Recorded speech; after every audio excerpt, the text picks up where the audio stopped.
Okay, so looking at Presto and the news section on the second page, I've realised that I can't remember, without looking back at one of the other videos I sent you, how we phrase the first section. Whether we do it in little couplets like that, or whether we do it all legato. I know the quavers are legato, but I can't remember the first bit. So either is right, but we need to be consistent. So I need to have a look, really. But anyway, however we do it, the ornament is the same as the first ornament, and that ornament is repeated again further down this new section. Okay, so I'll go from just before the bar 26, the upbeat.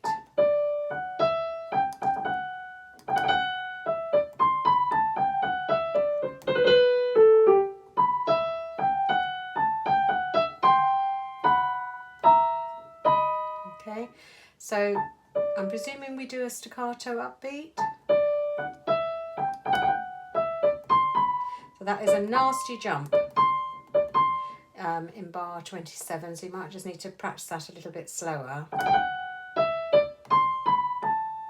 Okay, so you're going from a 2 to a 4, but it's doable. Then bar 28, you got a little bit confused in the lesson. You end on a C with a thumb, and then the ornament on the next bar also starts on the C, but with a third finger. So you're just quickly swapping the finger. Sorry. So you can do the ornament with the 3 and the 2 because they are the easier fingers. And then you've got again, so that's a 3 and a 2. So again, you've got quite a jump between that G and that B at the top there, a bit easier than that.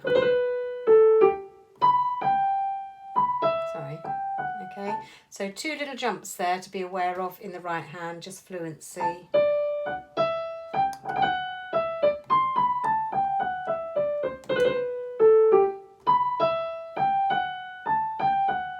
Now, this section towards the end of the line, where you've got these fourths and then a sixth, right? I think we'll make those legato. Now, the only one you can't join here is this one. So we're going to join the thumb to the D sharp and just have to do a little break between the C sharp and the B. But because the bottom note is going to join, it makes the sound smooth. You don't really hear terribly much that I'm breaking between the A sharp and the B, all right? But it's a nice contrast there, especially when you put the left hand with it. Okay, it sort of suddenly changes its mood almost. I think it's the only time actually in the piece that it's like that. So it's just nice to have that bit of contrast. The left hand then from the second page is in the treble clef, and then jumps down to the bass, then back up to the treble again,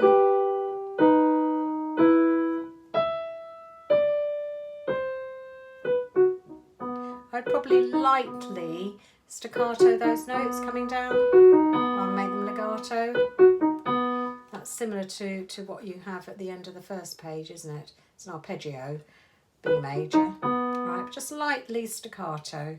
So with the 2 hands together, I'll go from the beginning of that page, nice and slowly.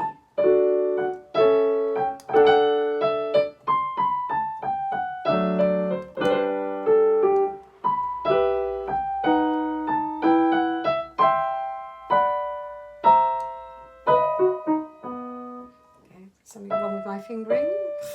That's better. Okay, let's do it once again.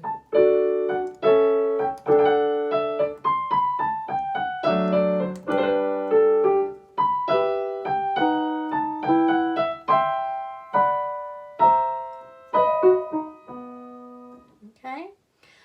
Otherwise, I think everything else is going fine.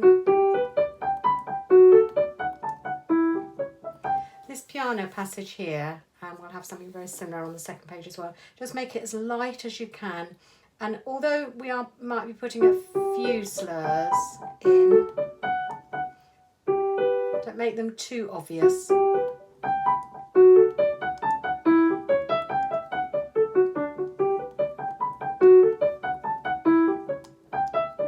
Okay, make sure that they're as light as possible. And then we've got this quite heavier contrast. It's louder, but I think it's sort of more sustained.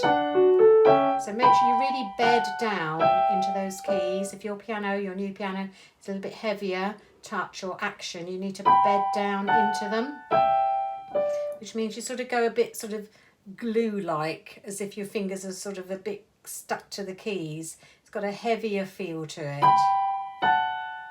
So you can actually straighten the fingers. You can play more on the pad of the underneath of the finger rather than the tip.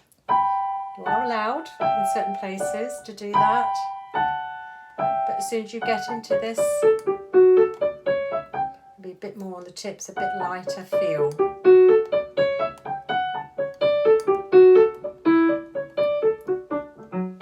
Oh, I think it's a lovely piece of music.